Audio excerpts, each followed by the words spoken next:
Thank you, everyone, for joining us for another Community Connections, where we are talking to the movers and shakers in the greater Fort Worth area about what's going on in our community.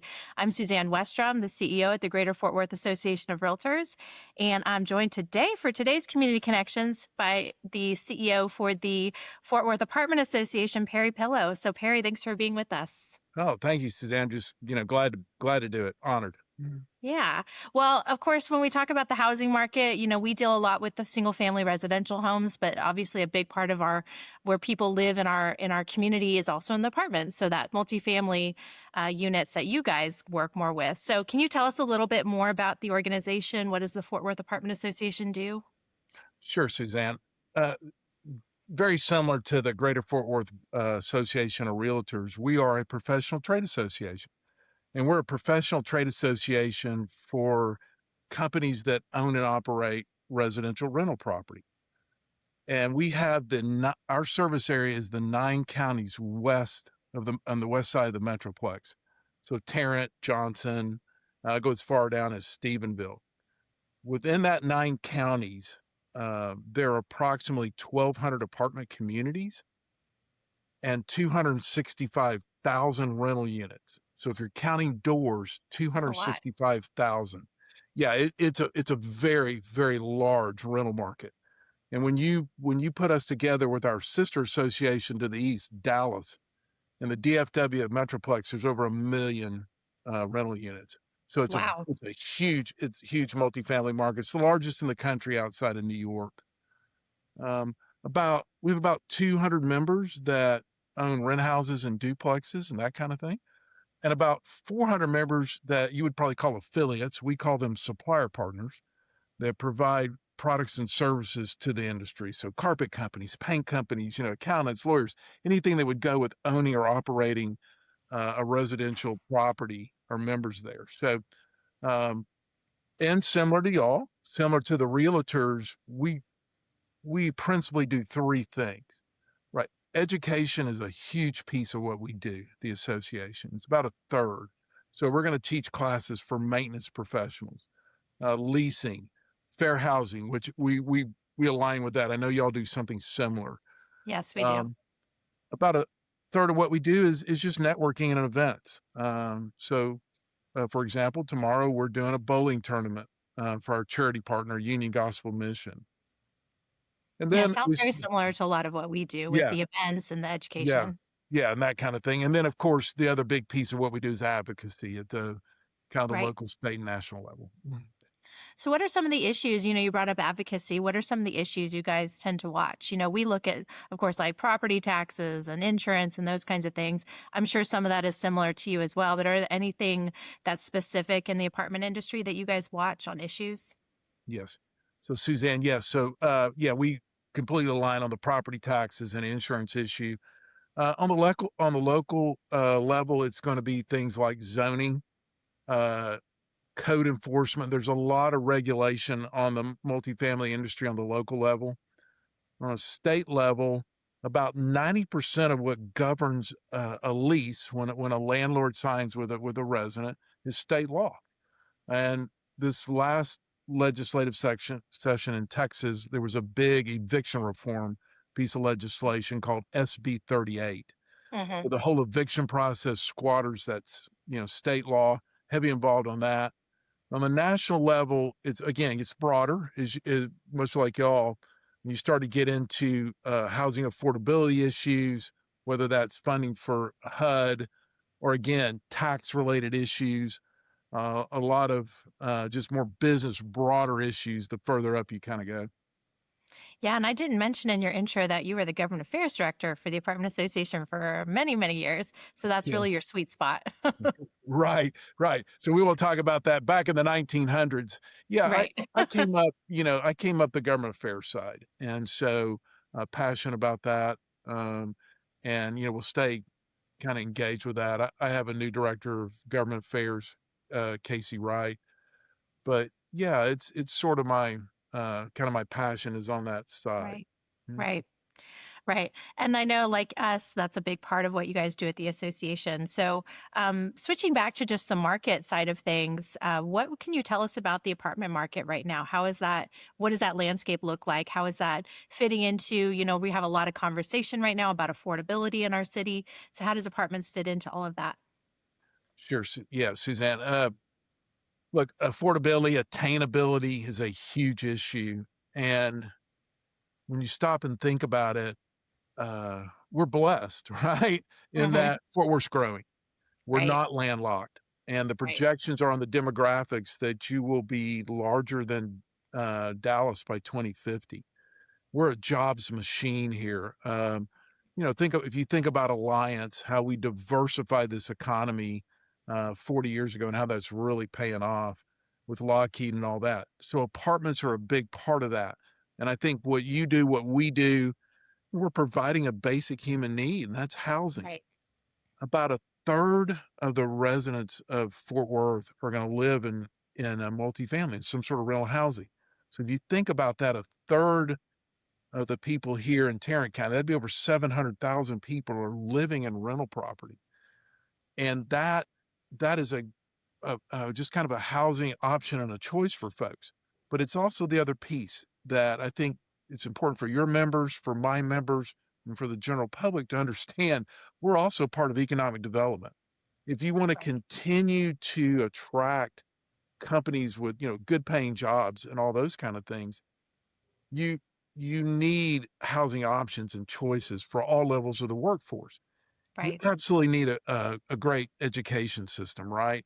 And that's something we'll line up on that. You need to have an educated workforce. You need to have low regulations and all that.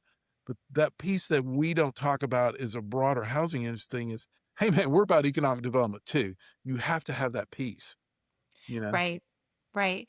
And like what you're saying, I mean, we're obviously seeing that growth too, just the single family housing market and how much it's grown.